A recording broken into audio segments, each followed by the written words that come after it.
Welcome to Life Astrologer with me, Anna Isabel. I'm a psychological astrologer, and I'm delighted to have a colleague with me today. Martin, would you like to introduce yourself?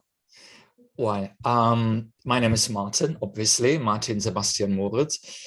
I'm a psychologist and a psychotherapist, and I've been doing astrology for over 30 years now. And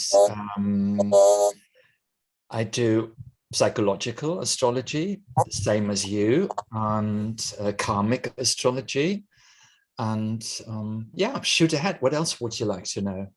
Well, start actually just before we got together, and you have, given that you've just written a book on the eighth house. Yeah. I thought, look at your eighth house. Okay, right. And there it is, Saturn, Venus, and Chiron. So you've got Saturn sitting there, and you've turned your eighth house into an aspect of your work, haven't you? So are you using Placidus? Yes. Right. Because I would say that Saturn sits on the cusp of the ninth. Yes, indeed. So it's sort of like where I can feel it is more like in the ninth, because I'm so self-conscious when it comes to self-empowerment, always trying to better myself and never think that I'm clever enough. So that would be a typical Saturn in 9 thingy, wouldn't you agree?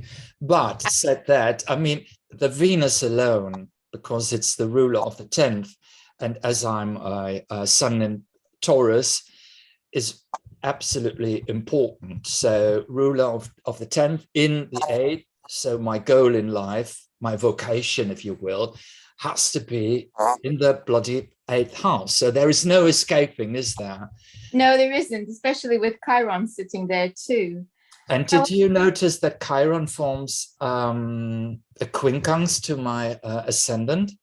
Yes, I did. So there you go. Everybody opens up to me, and there was no other way than becoming a therapist. So I think so too. I think though there is something of Saturn in the 8th there, because Saturn is also about our fears and facing our fears, having no choice to face our fears.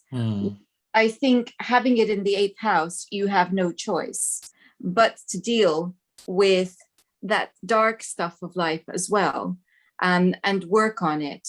And I think that, especially working with psychology and as a therapist, that you are also helping other people to do the same.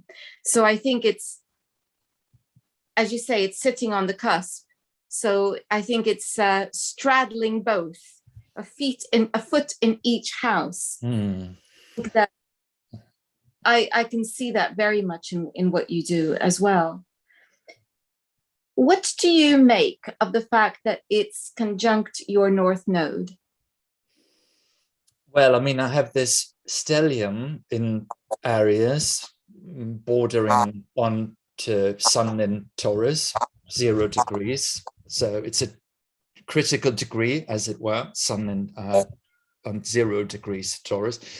Where the good news about having conjunctions on the North Node is always that your environment would support you whenever you swim, if you will, towards, the North Node. So, and the funny thing is, having the South Node in Libra, I seem to be used from former existences to mind what other people say.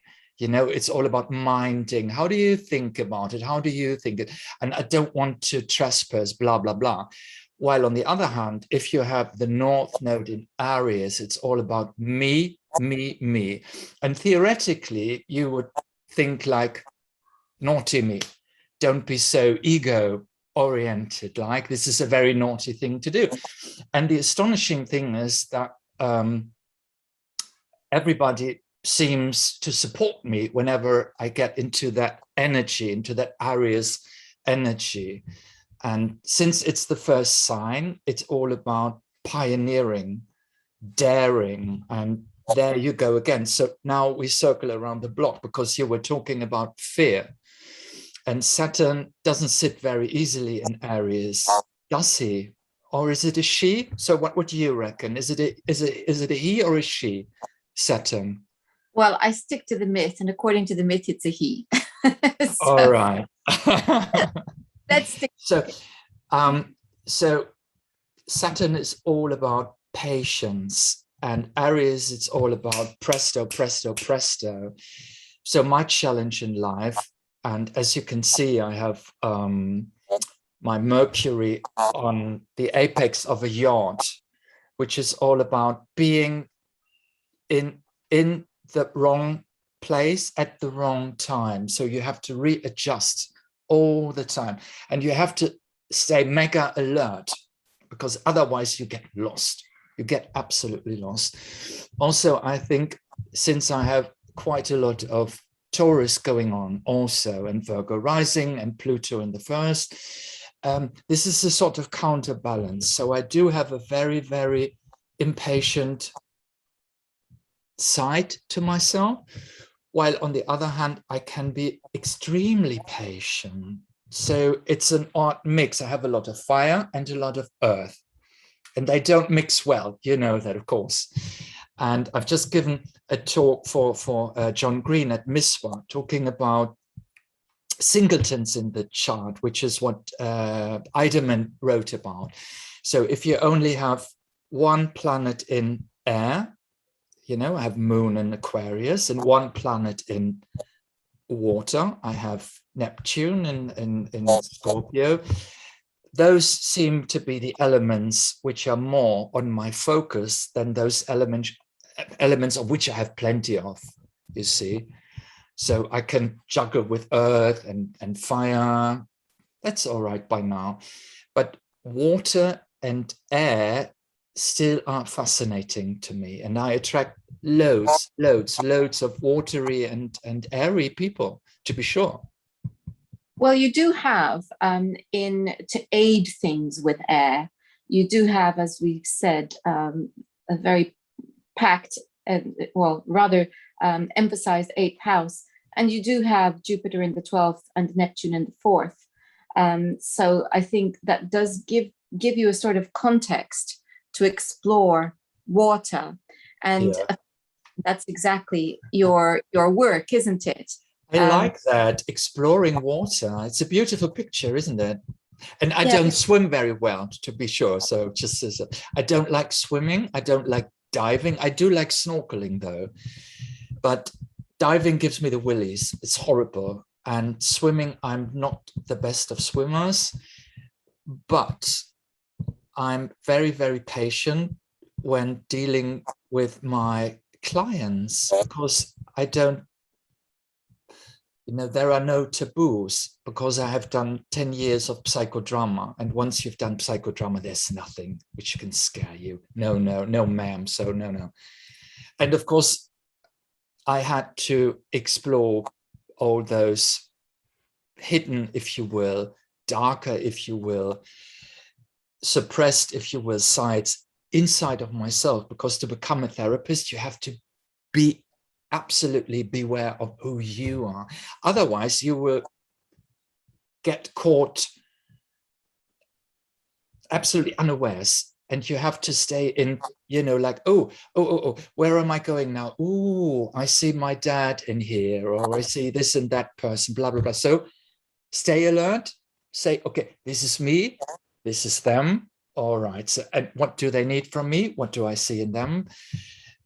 Which is always a fascinating journey. That's, for example, why I only do 1.5 hour sessions, because I think it's not worth the trouble to just work for 60 minutes. From my experience, that really interesting stuff happens after that. Do you agree? Oh, yes. Mine are about 2 hours, a minimum of 1.5. So yeah, so absolutely, there's no, yeah, no. So if you were talking there about boundaries and boundaries the self as well. So I think that that's your foot of Saturn in the 8th as well. Understand the boundaries of the psyche being very important. And I think too also you were talking about Aries being about me, and it being about this sense of self, and that South Node in Libra being concerned with others. I think this is precisely the matter of what you do, is you help others to be able to say, me, I am. It's that what you're doing is almost synthesizing Libra Aries, that Libra Aries opposition, because you're still concerned about the other, but you're helping the other to find themselves. And I think that's a very powerful use for that Aries. It's all about authenticity, isn't it? And fiery signs are always known to want to become more authentic. And this is an interesting phenomenon, isn't it? That by showing who you are, you help others to become more how they are supposed to be. And it took a long time for me to grasp that. And now I think I'm growing more and more comfortable with that. So I do a lot of what I call mirroring. So the way you look at me, I feel like this and that, or I can sense a little ba ba ba, boo boo boo.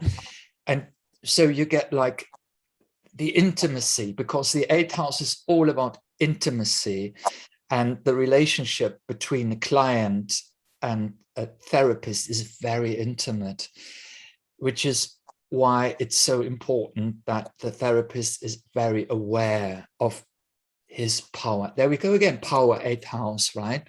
Because you don't want to do any harm. You only want to encourage the good. And what many clients don't expect, and I do mostly couple work, couple therapy. And I always tell them, well, expect from your first sessions that you might feel worse, not better, because I will tickle your drama bones, and then you realize, oh, this is where shit hits the fan, you know? But by relieving that, it's so, so, so good, because you undo the taboo. Because if I tell you, well, you can tell me I'm not your father, I'm not your big brother or your little brother or what have you. I'm not judging. And I think the therapeutic relationship is a lot about having a second chance of having another go at a, as it were, parental relationship. But this time, this parent, you're paying, of course, will not judge you, will not manipulate. I mean, fingers crossed there are, you know, I mean, not everybody is such a saint, but you know what I'm saying. So it's a good chance that you can break the vicious circle and develop new patterns, or realize I'm always thinking this and that. Why? Oh, because the feelings that come with that, or the feelings which I want to suppress. And once you realize that feelings, thoughts, and reality, I mean, what you can call reality, are not necessarily logically intertwined. It's a vast journey. The journey to coming to terms with who you are and how you got there. And sometimes you feel like, wait a minute, this is all wrong. So you have to rewind, go back to, you know, the last turnpike and say, no, I want to reverse. And then I want to take another road, a better fitting road, as it were. And that's why I like it so much to work with my clients, because I accompany them on their journey, and they, on the other hand, enhance something in me, which is mind-blowing sometimes. And this eighth house stuff is all about having a key, unlocking it, and then of course it becomes intense. And some people decide not to go there. Some people are not made for intensity. So I'm very, very careful. And therapy means to accompany someone. It does not mean healing. Only the client can heal him or herself. So we are only there to say, okay, I will accompany you for a short while on your journey, backwards, forwards, or around the block, once, twice, as often as you would like to wish. So it's always very, very fascinating. But, sorry, you were saying? I was just thinking about the fact that, as you say, not everyone can handle doing that. It takes courage, and of course, Aries is all about courage. And so it's and you know, you were talking about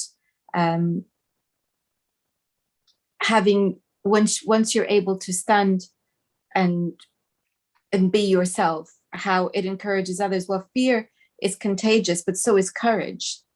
And when you show the courage of integrity,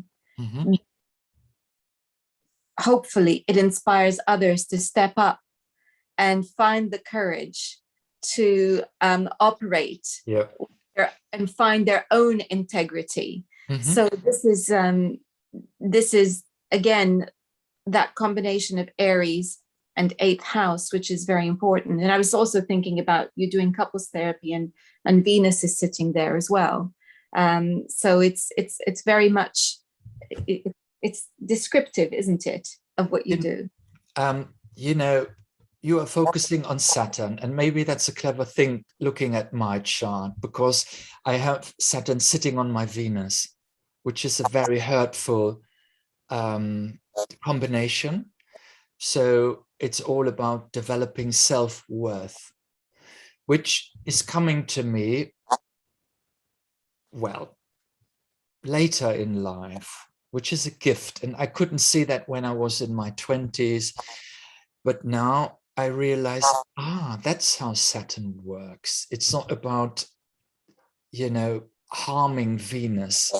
It's about, you know, it's a lot at stake, and you have to, you know, you have to bloody do your task. But at the end of your journey, I will grant you with, you know, a spine, so you can have a better posture, and you can look in the mirror and say, well, it's not half bad. So you will never go like, yes, yes, I'm the king of the world. That's not what's at stake. But at least you can say, I'm decent, I'm doing the best I can, and I try to enjoy what I have, because life is so precious. And that's all about Saturn. If you take the sort of like friendlier side, if you will, and not the malefic side. I agree. And I think that you know, I got this image, you know, how girls would be made to walk with books on their heads. Yeah. They could walk properly, you know, with posture and so on. And when you were talking about Saturn, I just got that image, and very appropriate, I think, for a Venus-Saturn conjunction. Where Absolutely. Saturn, okay, up straight, book on your head, balance it, and away you go. And then when you get really, really good at that, you can fall. And I think that's, you know, that was the image I got when you were speaking. And also, I mean, I used to be an actor and a dancer, and I used to do ballet, which is all about pain. So if you don't feel any pain, you haven't trained enough. And that's typical for Saturn on Venus. So pleasure and pain is intertwined. And if you haven't worked, you can't enjoy it, because it's not Jupiter, it's Saturn. So it's like, can you feel the pain? All right, well done. And I was never one to indulge things which come easy to me. And I seem to have some talents, if you will, which come easy to me, and I'm often praised for them. And I say, whatever, it's not something I worked on particularly hard, so I can't worship that. Well, I would, I would say, in order to be able to glide and fly as a ballet dancer does, who wouldn't want to put up with a little bit of pain? Yeah, absolutely. That would be the Saturn response. Look at the prize. Keep your prize and really, really work for it. But having said that, it's worth valuing the gifts that enable you to have the potential to get there in the first place. So I think, Aries is pretty hard too. I mean, your poor Venus, she's sitting in the 8th house in Aries with Saturn right next to her. My goodness, talk about throwing out the pleasure principle. This poor princess has gone into the underworld, met the god of war, and has her father sitting next to her. What fun is she having? I'm a Taurus. Think of it. I know, and you're a Taurus. Yeah. And then Mars, Taurus. Okay, so right. My challenge then to you would be to learn to embrace the gifts and the bounty and the sunshine, to come out from the shadows from time to time and do a little bit of sunbathing, I think would be what my challenge to you. My mantra, which I also offer to many clients, because of course I attract clients with similar topics. I mean, of course it has to be that way. And the mantra is, and this is also if you have Virgo rising and you are supposed to say, like, I am good enough. You would like, I'm not, yes you are. It's like pulling teeth. But if you approach it from, I've done the best I can, I said, can't deny that. I've done my bloody best I could do. And then, okay, so you're off the hook. You're good enough. And that's digestible, because what I also try to work on with my clients is realistic aims. So I'm not a coach. It's not like, better, more glamorous, you can do it. Yes, yes, yes. It's all like, no, come on. Breathe, breathe, breathe, and then let all the shit come out, and stir the pot. And then let's do the best we can do with that. Because coming to terms with who you are and your limitations and your fears will make you feel much more at ease, and then you might be able to enjoy life more. But you have to go this way. It's not a walk in the park, is it? It certainly isn't. But you do have the Sun in Taurus and Mars in Taurus in the 9th house, and I would say, and Jupiter in Trine. Yes, yeah, exactly. I would say you definitely need to come up for air or come up for light and do a little bit of sunbathing. Yeah. I think that would be what I would say there.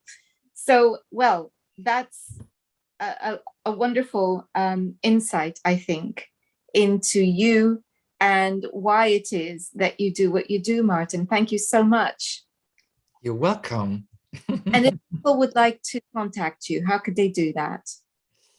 Well, the website's always a smart choice, and write me an email.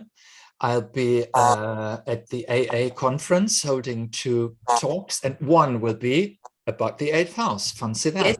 Yes, what is your website? My website is, well, I mean, if you type in Martin, Sebastian, Moritz, and then astro-via, so that's via.com, voila, you'll be on my website. The website is on the description box, along with a link so that people can buy your book, the title of which is Pandora's Box, The Mysterious 8th House, just getting published in September by Wessex Astrologer. And if you want to have a look, so this is how the German version looks. So we have Pandora, as you can see, and the English book looks rather similar. So, yeah. So hopefully we'll be able to, people will be able to get that very, very soon. Martin. Yeah, no, it's fine. Go ahead. I say thank you again for your time today. I thank you. It's been a pleasure, and it's been so inspiring to look at my 8th house through your eyes, as it were. It's fun, that, isn't it? When somebody else has. You've been watching Life Astrologer with me, Anna Isabel, and I am going to be talking to Martin in greater detail about his book on Lightways Astrology. So do look at the description box for the link, and you can listen to that then. Thank you again for joining us, and until next time, goodbye.